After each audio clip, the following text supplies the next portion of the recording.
gang violence and other kind of violence.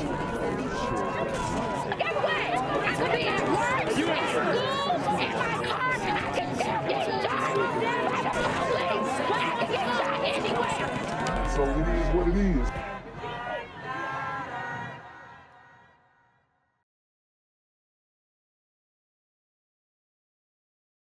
What's good, Shadow Realm? It's a Black Gen Z Mindset. Make sure you go ahead and like, comment, share, subscribe, and let's get into the video. Breaking news we told you about at the top of the hour. The St. Bernard Sheriff's SWAT team is on the scene right now of a man barricaded inside of a home after a teenager was shot in the head this evening. Our Maddie Kurth joins us live right now with the very latest tonight.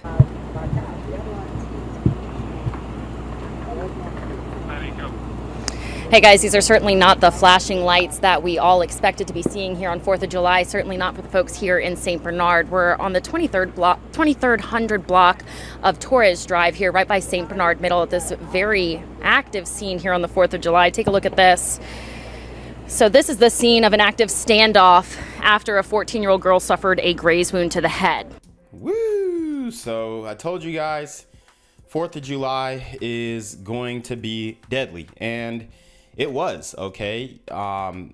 Thankfully, this young lady was not deleted, but she did suffer a GSW to the head. And, you know, like I said, thankfully it was a graze, but 2 to 3 inches, you know, in any other direction, then it could have been that young lady's life. So I'm interested to see how the community reacts to this, you know, to the violence that's happening in the community on a daily basis. And I genuinely don't think that there is going to be a true reaction. It's probably going to be, honestly, it's going to be an apathetic type of response. You know, maybe I don't think they're going to march for this young lady. I think most they'll do is send her a fruit basket full of, you know, I don't know, maybe watermelons, apples, bananas, and maybe a plate of soul food from, you know, leftover soul food from Sunday service, and that's about it. The alleged shooter, 34-year-old Justin Pritchard, the sheriff's office says he has barricaded himself in his home and they are still working to coax him out. Now, deputies say Pritchard suffers from mental health issues and was refusing to communicate with them.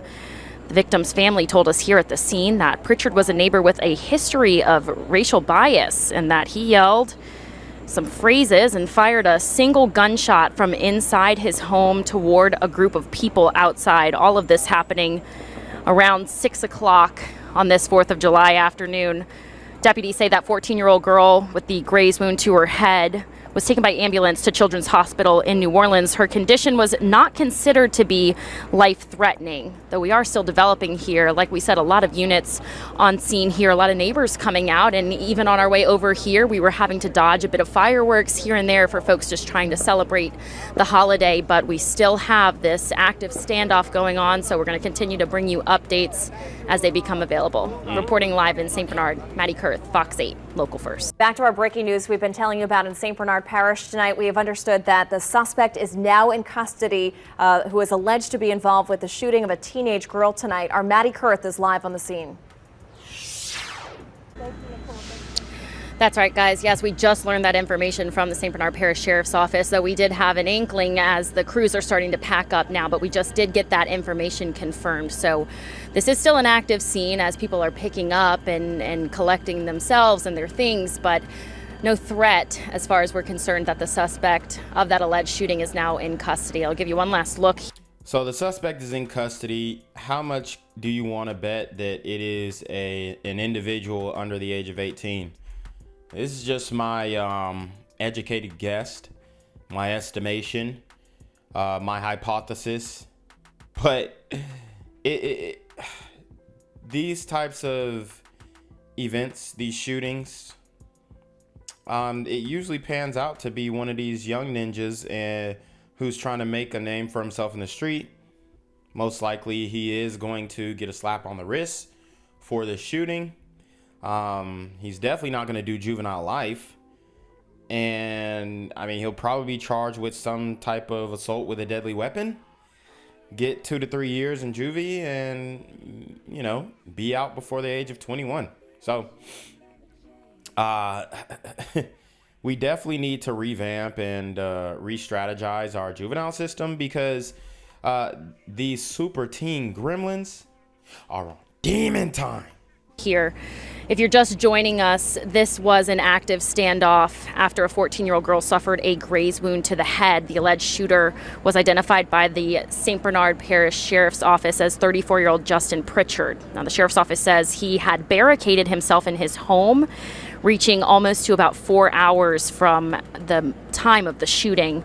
They were working to coax him out throughout that time. Now, deputies say Pritchard suffers from mental health issues and was refusing to communicate with him. The victim's family told us here at the scene that Pritchard was a neighbor with a history of racial bias and that he yelled certain phrases at them before firing a single gunshot from inside his home out into a crowd, that gunshot being the one that wounded the 14-year-old girl. She was taken to the hospital and is considered to have non-life-threatening injuries. So the latest update here is that the suspect is in custody. Deputies are soon to be moving out here on the 2300 block of Torres Drive. And that's the latest. Reporting live in St. Bernard, Maddie Kurth, Fox 8, Local First. Yo, what's good, BGZM News 17 family?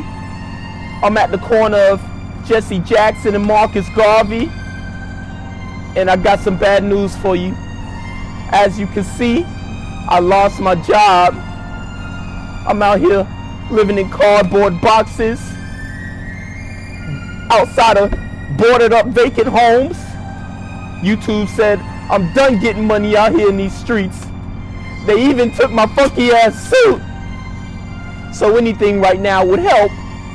So go ahead and hit that Cash App, hit that PayPal, hit that GoFundMe. Hell, cop the merch. Or if you want to make the long-term commitment to the Jinquavius Jackson Fund, join the Patreon so that I can continue to put out top-notch content each and every day. Also, check out the Rumble, where there is absolutely no censorship. Link in the description box below. Hey, yo, ain't that nigga Jinquavius? Yo, I recognize. No, that's not me no more. Hey, yo, run your pocket. Y'all killing me with this shit. Do the opposite of Antonio Brown and take What all your more shit do off. you want from me? Now, people who live and work around St. Claude and Elysian Fields say crime is happening at an alarming rate. From shootings to armed robberies, residents and business owners say it's becoming a struggle to stay in the area.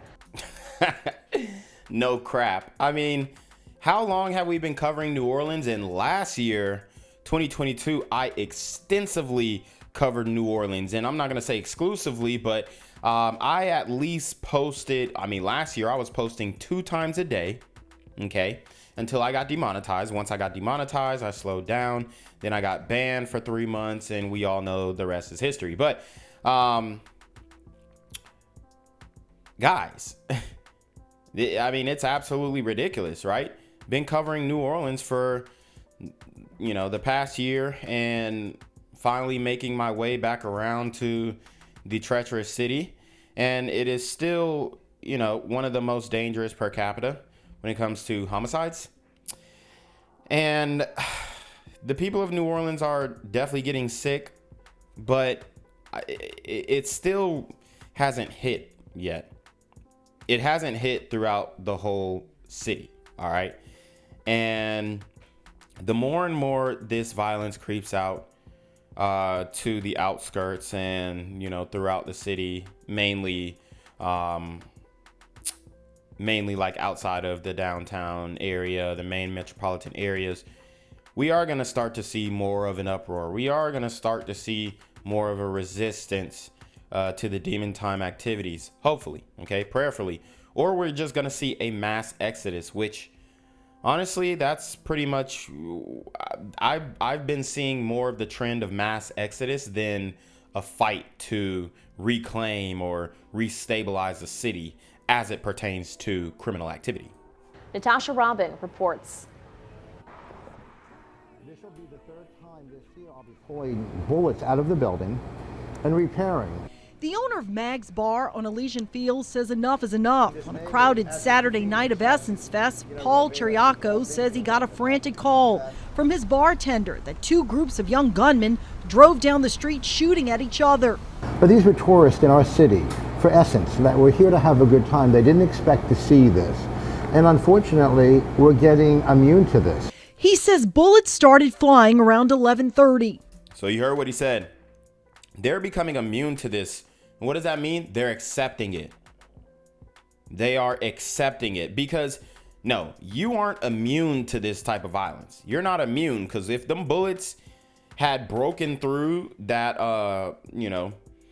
that wall and hit one of your patrons or hit one of your staff or even hit the business owner himself. And speaking of patrons, guys, make sure you subscribe to the Patreon.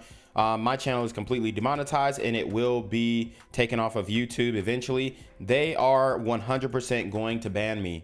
100%. I have no doubt in my mind. So make sure you go to the Patreon to keep up to date on the videos and to follow my 54-part series, Evil African Kings. We've already done Idi Amin of Uganda, and then we have done Mobutu of the Congo. So, make sure you sub to the Patreon to get those exclusive series because they won't be on YouTube long and I won't be on YouTube long because YouTube hates this type of content. They do not want the community to be saved and they want to perpetuate the violence with rappers and, individuals who continue to glorify this type of lifestyle. But like I was saying, you aren't immune to it. If those bullets come through your business and they hit one of your patrons, for one, opens yourself up to lawsuits, all types of different litigation and situations like that, legal situations. And then it also, can hurt your business. All right. People shooting outside of your business, that hurts your bottom line. So you're not immune. You're going to 100% feel the effects. Immunity means you do not feel the effects and you're not affected. Okay. This is not that, okay? Everybody is affected and everybody, will be touched by this violence, by this crime wave if you stay near the inner cities because these super gremlins are demon time. I have apartments on the side. A bullet went through one of the apartment windows. There was a tenant in bed that rolled on the floor. They did not get harmed, other than falling out of bed. His truck had 2 bullet holes in it. They sideswiped it. Apparently, a couple of people got out of the vehicles, younger people. They thought approximately 14, 15. They dropped a Glock on the ground. They ran that way. He says the NOPD quickly responded. He believes the shooters were young and had no regard for life. Earlier that day, just around the block in the 2200 block of St. Claude, police say a woman armed with a crowbar and gasoline walked into the smoke supply. Police say she demanded money, and when the victim wouldn't give it to her, she busted out the windows and set the place on fire. Wow. The police are being, they have to be active. And that was a woman. So all the sisters out here, a lot of times we just want to exclusively focus on the men. And I'll tell you what, yes, these men are messed the hell up, but you sisters are too. And I would even go as far as to say you're just as violent as the black men. 100%. So when we talk about the issues in the community, this is not mutually exclusive to black men. This encompasses the sisters as well. In the shootings, they can't be proactive in crime anymore. With an understaffed police department, Chirioco says the NOPD can only do so much. He says something more must be done because business owners and residents are suffering on a daily basis. We no longer are worried about storms. We're no longer worried about viruses. We're worried about the crime, which is a bigger disease than all of that. We can survive a storm, and we've proven that. We can survive COVID. We've proven that. Will we survive this crime wave? I'm not sure we can. Mag's Bar is a staple in the neighborhood, but he worries how much more he can take. We're sick of repairing. We're afraid. I mean, my God, if one of my bartenders or a customer in this bar would have gotten shot, I wouldn't have been able to stand that. See? Told you. We go out of our way to protect everything that we can. How do we protect ourselves against this? We talked to people who live in this neighborhood. They were too afraid to go on camera, but they say the crime is happening constantly, especially on the weekends. And they agree with the business owner. They say something must change. At Elysian Fields and St. Claude Avenue, Natasha Robin, Fox 8, Local First. Gang violence and other kind of violence. Guess what?